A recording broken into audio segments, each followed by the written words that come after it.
Anti-tank suicide dogs. Prepare yourself for a serious case of, well, that's pretty yup. Or maybe just, well, that's Russia.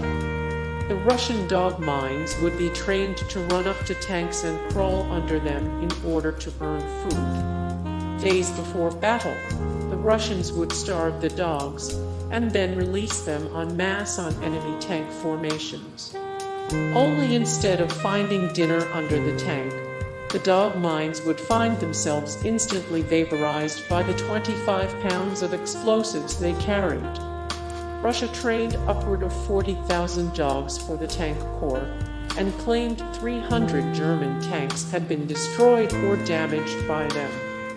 Though that probably wasn't entirely true. It was more likely a few dozen. Dog mines didn't have much of an outcome on the war, but this practice did force a new German policy of shooting every dog in the Eastern Front on sight. Bachem Ba 349. Imagine a surface-to-air missile with a pilot that's the Ba 349 Natter. Similar in principle to the Japanese Ohka, but in theory slightly less suicide. Why? The Natter would have been launched straight up in the air like a SAM at bomber formations. There, it would use its rocket engine to zoom among them. Rockets fired from the Natter's nose would shoot the bombers down, and the piloted SAM would glide back to base. The plane's sole test flight resulted in the death of its pilot, so, ultimately, Germany's Natter wound up with pretty much the same safety record as its kamikaze cousin. Earthquake bomb. The seismic shock earthquake bomb was conceptualized by famed British engineer Barnes Wallis, and did see action in some pretty critical campaigns in the war. This bomb came in 6-ton tall boy and 10-ton grand slam forms, and differed from standard bomb in that they used hardened armored tips to penetrate approximately 150 feet into the ground before exploding. Operation Aphrodite. Microwave death ray. Vortex Cannon. Horten H. Roman 18 Amerikabomber. Any resemblance to the Ho-229 Bat and B-2 Spirit bomber isn't coincidental. Wait, is there an echo in here? This turbojet-powered, supersized version of the Ho-229 stealth fighter was the B-2 stealth bomber of its day, and would have been undetectable until it was within 80 miles of its target. At 500 mph, that's about 10 minutes of warning before 8,800 pounds of bombs began dropping on targets as far west as Chattanooga. Hitler's stealth bomber would have been a game changer had the war not ended before it went operational. Ohka kamikaze aircraft. Allied forces called them Ohka bombers, Japanese for fool or idiot, but that was calculated chest-thumping on Navy brass part. In reality, they were utterly terrified of these rocket-powered, purpose-built kamikaze aircraft. Ohkas could scream in at 650 mph in a dive and deliver 2,600 pounds of destruction to any ship they hit.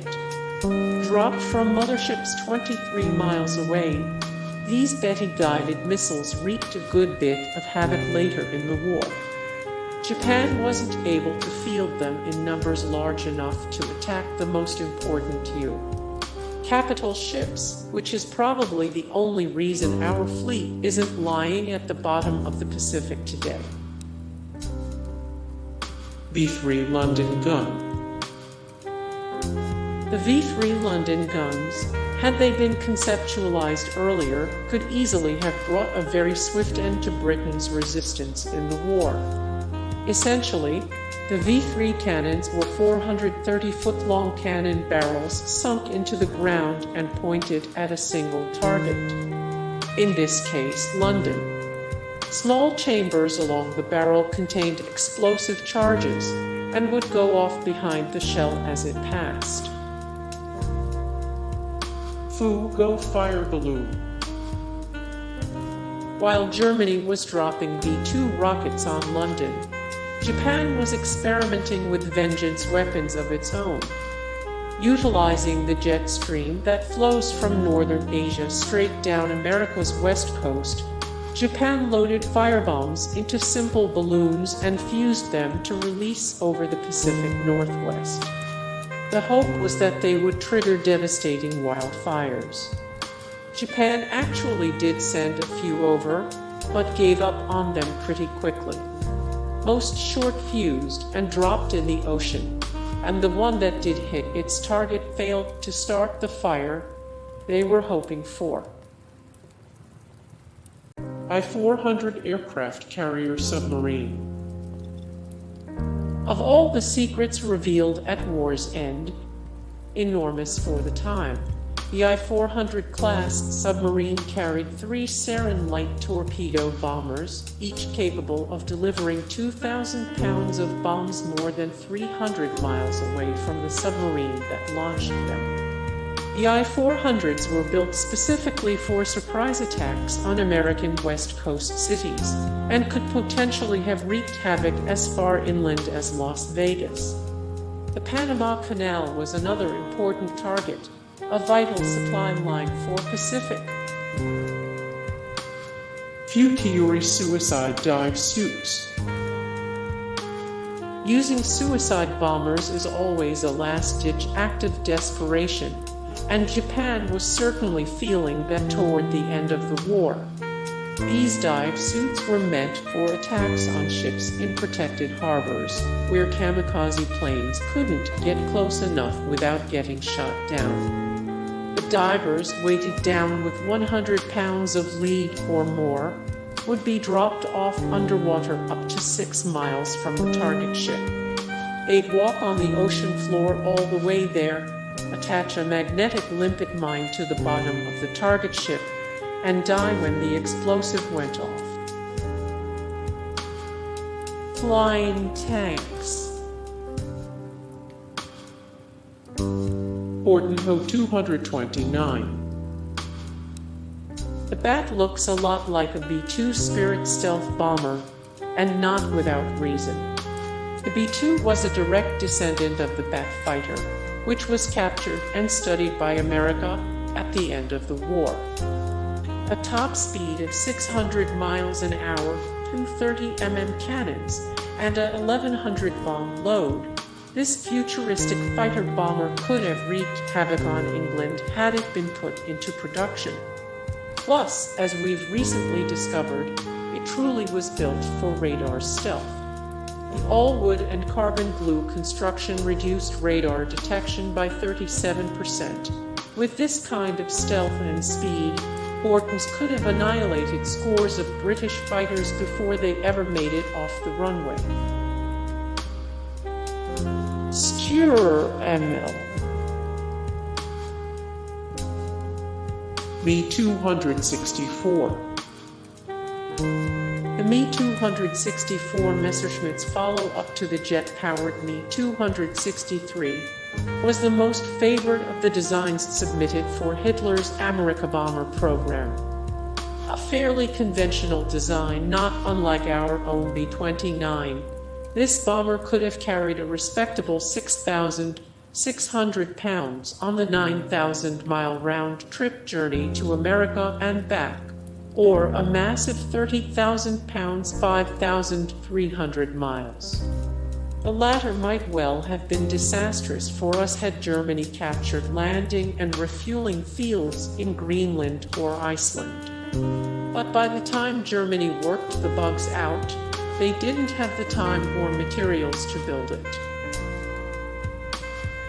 And an Amerikarakete.